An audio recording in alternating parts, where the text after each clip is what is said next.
Morning Ambarsar, afternoon Jalandhar ते night Canada. समझ आ गया होगा आपको। एक्सेंट का आंशिक असर आपकी भाषा में आपके प्रांत यानी आप जिस बैकग्राउंड से है उसमें दिखता ही दिखता है। चलिए एक्सेंट को हम आपके न्यूट्रल भी करेंगे और अब हम रीडिंग स्किल्स को आगे लेके जाएंगे। चलिए शुरू करते हैं रीडिंग स्किल्स। रीडिंग स्किल्स में सबसे पहले है प्रोनंसिएशन यानी कि उच्चारण। आप किस शब्द को कैसे बोल रहे हैं। आप कोई भी एक इंग्लिश का एक वर्ड उठा लीजिए, उसका उच्चारण जो आप बचपन से बोलते आए हैं और वास्तव में जो उसका उच्चारण होगा उसमें डिफरेंस हो सकता है। फॉर एग्जाम्पल, भाई घर में आपका कोई नल टूट गया तो आप किसे बुलाते हैं? आप बुलाते हैं प्लम्बर को। प्लम्बर गलत, प्लम्बर नहीं होता, प्लमर होता है, उसमें बी साइलेंट होता है। इसी तरीके से कई सारे ऐसे वर्ड्स हैं। अब इसी को ले लेते हैं। कई लोग बोलते हैं प्रोनंशिएशन, कई लोग बोलते हैं प्रोनंसिएशन। तो ये प्रोनंसिएशन का वर्ड ही आप गलत बोल रहे हैं, इसका मतलब आपको अपनी उच्चारण पे काम करना होगा। प्रोनंसिएशन एक पहली स्किल्स, जो भी आप वर्ड पढ़ रहे हैं आपका उच्चारण बिल्कुल ठीक होना चाहिए। Number 2, tone and pitch. अभी टोन एंड पिच से आप वो समझ लीजिए एक सरल भाषा में कि आपकी जो आवाज है उसकी वॉल्यूम क्या है। अगर आप रीडिंग कर रहे हैं, जब मैं रीडिंग सीखता था या मैं रीडिंग करता था, अभी भी जब मैं करता हूं तो मैं रीडिंग कम से कम इतनी वॉल्यूम रखता हूं जिससे मेरी रीडिंग मेरे कानों तक सुनाई दे। इसी तरीके से आपको रीडिंग करनी है ताकि आप जब भी रीडिंग करें वो वर्ड्स आपके कानों तक सुनाई पड़ने चाहिए। Number 3, voice modulation. अभी वॉइस मॉड्यूलेशन क्या है? मॉड्यूलेशन वैसे तो एक टेक्निकल वर्ड है जिसमें फ्रीक्वेंसीज का ऊपर नीचे होना तय होता है, लेकिन हमारे यहाँ पर जो हम रीडिंग स्किल्स में मैंने इसको डाला है, इसका मतलब है कि वॉइस का उतार चढ़ाव। अब उतार चढ़ाव कैसे होगा? भाई आप जब बहुत खुश होते हैं तो आपकी आवाज़ कहाँ पहुँच जाती है? जब आप बहुत दुखी होते हैं तो आपकी आवाज़ सैड हो जाती है, यार आज बहुत बेकार दिन है, ऐसा होता है ना। तो इसी तरीके से वॉइस मॉड्यूलेशन आपको आपकी आवाज़ का उतार चढ़ाव सिखाएगा, या यूं कह सकते हैं आप वॉइस मॉड्यूलेशन से अपनी आवाज़ को इस तरीके से प्रेजेंट करेंगे कि सामने वाला फौरन समझ जाएगा कि आप क्या कहना चाहते हैं। जैसे for example, I am very happy, I am very sad. So जब आप ये वर्ड बोल रहे हैं तो उसी में सामने वाले को आपको भी समझ आ गया होगा कि मैं आज सैड हूं, मैं आज हैप्पी हूं। ठीक है, दैट्स अ डिफरेंस। अगली स्किल समझते हैं रीडिंग में, that is called voice and accent. अब एक्सेंट क्या है? एक्सेंट है अंश। जब भी आप अपनी भाषा को बोलते हैं तो आपका एक नेचुरल एक्सेंट उस लैंग्वेज में दिखता है।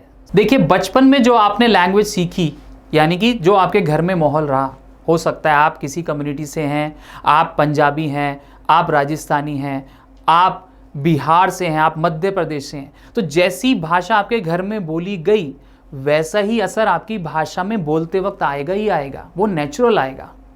लेकिन इंग्लिश जब हम बोलते हैं अगर उसका असर उसमें आ रहा है so that is called accent, अंश। लेकिन हमें अपनी इंग्लिश को न्यूट्रल एक्सेंट में रखना होगा। न्यूट्रल एक्सेंट यानी कि ना तो हमारी एक्सेंट बहुत भारी हो और ना ही बहुत हल्का हो, न्यूट्रल रहे, जो कि ग्लोबली यानी कि पूरे विश्व में हमें कोई भी आसानी से समझ ले।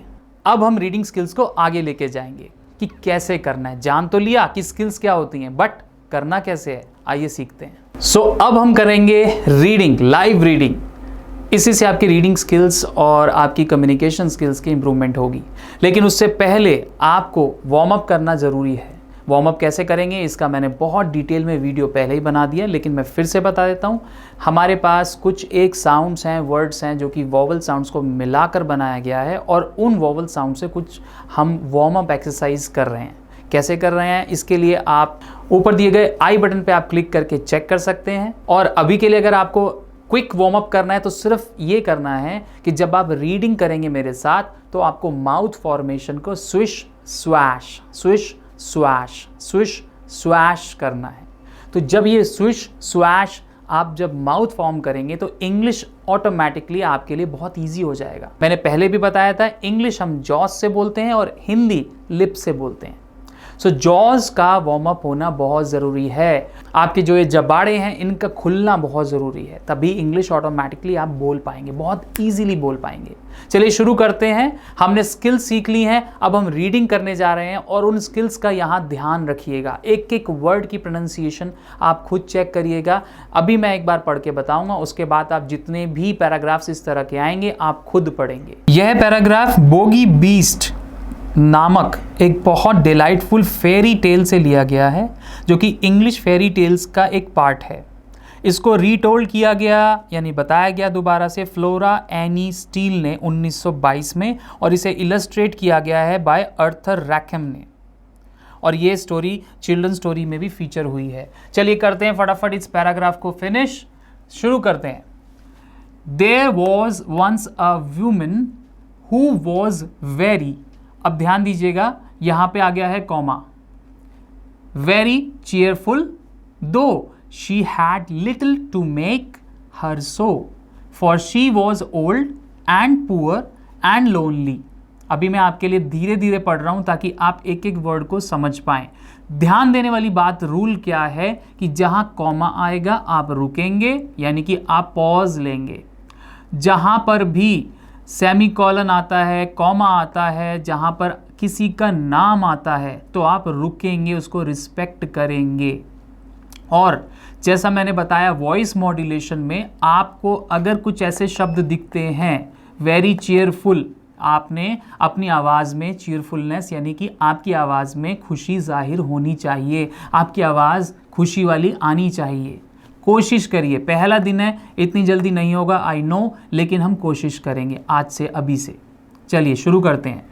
वैसे नॉर्मली जब लोग पढ़ते हैं वो ऐसे पढ़ते हैं, there was once a woman who was very very cheerful though she had little to make her so, for she was old and poor and lonely she lived. मतलब आप ये दिखाना चाह रहे हैं कि आपको बहुत तेज़ी से इंग्लिश आती है, लेकिन ऐसी इंग्लिश रीडिंग का कोई फ़ायदा नहीं है जो सामने वाला समझ ही ना पाए या फिर वो आपकी बात सुनते सुनते सो जाए। चलिए शुरू करते हैं। There was once a woman who was very very cheerful, though she had a little to make her so, for she was old and poor and lonely. She lived in a little bit of a cottage and earned a scant living by running errands for her neighbors. तो जैसा आपने अभी सुना, इस English passage में आपने देखा जो स्टोरी है वो एक ओल्ड लेडी की है। उसके दुख, उसकी दर्द, यानी कि वो बेचारी अपना लिविंग यानी कि जो कमाई का साधन था उसका बहुत ही पुअर था। वो बहुत नेबर्स की हेल्प करके इधर उधर कुछ छोटे छोटे काम करके वो अपना काम गुजार कर रही थी। इस तरह की स्टोरी आप जब बोल रहे हैं तो आपकी आवाज़ में वो सारी चीज़ें एक एक वर्ड रिफ्लेक्ट होना चाहिए। ये हमने लिया स्टोरी का। अगली वीडियो में हम लेंगे न्यूज़पेपर का आर्टिकल या कुछ और। इसी तरीके से हम रीडिंग स्किल्स को एक एक आर्टिकल, एक एक डिफरेंट स्टाइल ऑफ राइटिंग को समझेंगे और इसको प्रैक्टिस करते जाएंगे। प्रैक्टिस से ही सब कुछ होगा।